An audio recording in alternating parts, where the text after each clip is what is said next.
சற்று முன் வெளியே இருக்கக்கூடிய முக்கிய தகவல், செல்வ மகள் சேமிப்பு திட்டத்தில் வட்டி மட்டுமே 50 லட்சம் ரூபாய் கிடைக்குது. தமிழக மக்களுக்கு ஒரு பெரிய வரப்பிரசாதமாக அமைய போது. நீங்கள் இப்போ தான் நம்ம சேனலை புதுசாக பார்க்குறீங்கன்னா மறக்காமல் சப்ஸ்கிரைப் பண்ணிக்கோங்க. அப்போ தான் இது போன்ற பயனுள்ள தகவல் உடனுக்குடன் கிடைக்கும். வீடியோவுக்கு ஒரு லைக் பண்ணிக்கோங்க. சரி, வாங்க வீடியோக்குள்ளே போகலாம். இந்த திட்டம் இந்திய அரசின் செல்வ மகள் சேமிப்பு திட்டம் 18 வயதுக்குட்பட்ட பெண் குழந்தைகளுக்காக தொடங்கப்பட்ட மத்திய அரசின் திட்டமாகும்.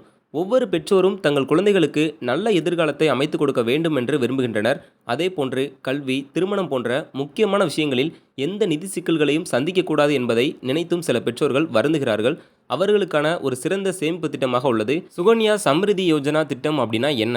இந்திய அரசின் செல்வ மகள் சேமிப்பு திட்டம் 18 வயதுக்குட்பட்ட பெண் குழந்தைகளுக்காக தொடங்கப்பட்ட மத்திய அரசின் திட்டமாகும். பெண் குழந்தைகளின் கல்வி மற்றும் திருமண செலவுகளை ஈடுகட்டும் வகையில் இந்த திட்டம் 2015ஆம் ஆண்டில் தொடங்கப்பட்டது. ஒரு பெண் குழந்தை பிறந்து முதல் 10 வயதாகும் வரை எந்த நேரத்திலும் அந்த பெண் குழந்தையின் பெயரில் பெற்றோர் அல்லது சட்டப்பூர்வ பாதுகாவலர் கணக்கை திறக்கலாம். இது அரசாங்கத்தால் வழங்கப்பட்டு மிகவும் பாதுகாப்பானதாகும். இதில் பெற்றோர்கள் தங்கள் மகளின் பெயரில் ஒரு கணக்கை திறந்து சிறிது சிறிதாக முதலீடு செய்து 21 ஆண்டுகளுக்கு பிறகு ஒரு பெரிய தொகையை உருவாக்கலாம். இந்த திட்டத்தின் வட்டி விகிதம் சந்தையில் உள்ள வழக்கமான வங்கி நிலையான வைப்பு தொகையை விட அதிகமாகும். மேலும் இதில் முதலீடு செய்வதன் மூலம் உங்களுக்கு வரி இல்லாத வருமானம் கிடைக்கும். எவ்வளவு டெபாசிட் செய்யலாம்? செல்வ மகள் சேமிப்பு திட்டம் தற்போது ஆண்டுக்கு 8.2% வட்டி விகிதத்தை வழங்குகிறது. இந்த வட்டி விகிதம் அடுத்த மார்ச் 2026 வரை தொடரும். அதன் பிறகு மீண்டும் வட்டி விகிதம் மதிப்பாய்வு செய்ய வாய்ப்புள்ளது. மேலும் இது மிக உயர்ந்த வட்டி விகிதமாக கருதப்படுகிறது. இந்த வட்டி விகிதம் அரசாங்கத்தால் ஒவ்வொரு காலாண்டிலும் தீர்மானிக்கப்படுகிறது.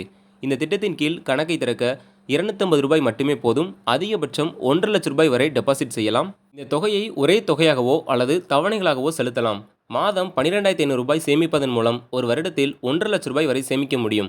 ஒரு பெண் குழந்தைக்கு 5 வயதாகும்போது ஆண்டுக்கு முதலீடு செய்ய தொடங்கலாம். ஒரு பெண் குழந்தை 21 வயதை அடையும் போது கையில் 69,27,578 ரூபாய் இருக்கும். இந்த திட்டத்தில் 15 ஆண்டுகளுக்கு முதலீடு செய்யலாம். 21 வயதில் முதிர்ச்சியடைந்த பிறகு சுமார் 72 லட்சம் பெறுவீர்கள். மொத்தம் 22.5 லட்சம் ரூபாய் கிடைக்கும். முதிர்ச்சியின் போது உங்களுக்கு 49 லட்சம் அல்லது அதற்கு மேற்பட்ட வட்டியும் கிடைக்கும். அதாவது மொத்த முதலீடு 22 லட்சம் மட்டுமே. ஆனால் இந்த திட்டத்தில் கணக்கு தொடங்கிய நாளிலிருந்து 15 ஆண்டுகளுக்கு மட்டுமே வைப்பு தொகை செலுத்த வேண்டும். உங்கள் மகளுக்கு 21 வயது ஆகும்போது முழு முதிர்வு காலம் ஆகும்.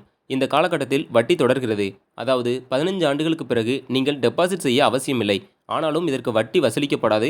அது தொடர்ந்து வளரும். திட்டத்தின் கீழே எப்படி அக்கௌண்ட் ஓப்பன் பண்ணோம் அப்படின்னா, உங்களுக்கு அருகில் உள்ள தபால் நிலையத்திலோ அல்லது அரசாங்கத்தால் அங்கீகரிக்கப்பட்ட வங்கியிலோ நீங்கள் கணக்கை திறக்கலாம். மகளின் பிறப்பு சான்றிதழ், பெற்றோரின் அடையாள சான்று, அதாவது ஆதார், வாக்காளர் அட்டை, பேன் கார்டு போன்றவை பார்த்தீங்கன்னா கட்டாயமாக கேட்கப்படும். ஸோ இதை வச்சு பார்த்தீங்கன்னா நீங்கள் அக்கௌண்ட் ஓப்பன் பண்ணிக்கலாம். அதுக்கப்புறமா நீங்கள் வழக்கம் போல் டெபாசிட் பண்ணி இந்த ஸ்கீமில் பார்த்தீங்கன்னா ஜாயின் பண்ணிக்கலாம். இது போன்ற பயனுள்ள தகவலாம் நீங்கள் உடனுக்குடன் தெரிஞ்சுக்க நம்ம சேனலை சப்ஸ்கிரைப் பண்ணிக்கோங்க. வீடியோ பிடிச்சிருந்தால் லைக் பண்ணி ஷேர் பண்ணுங்கள். நன்றி.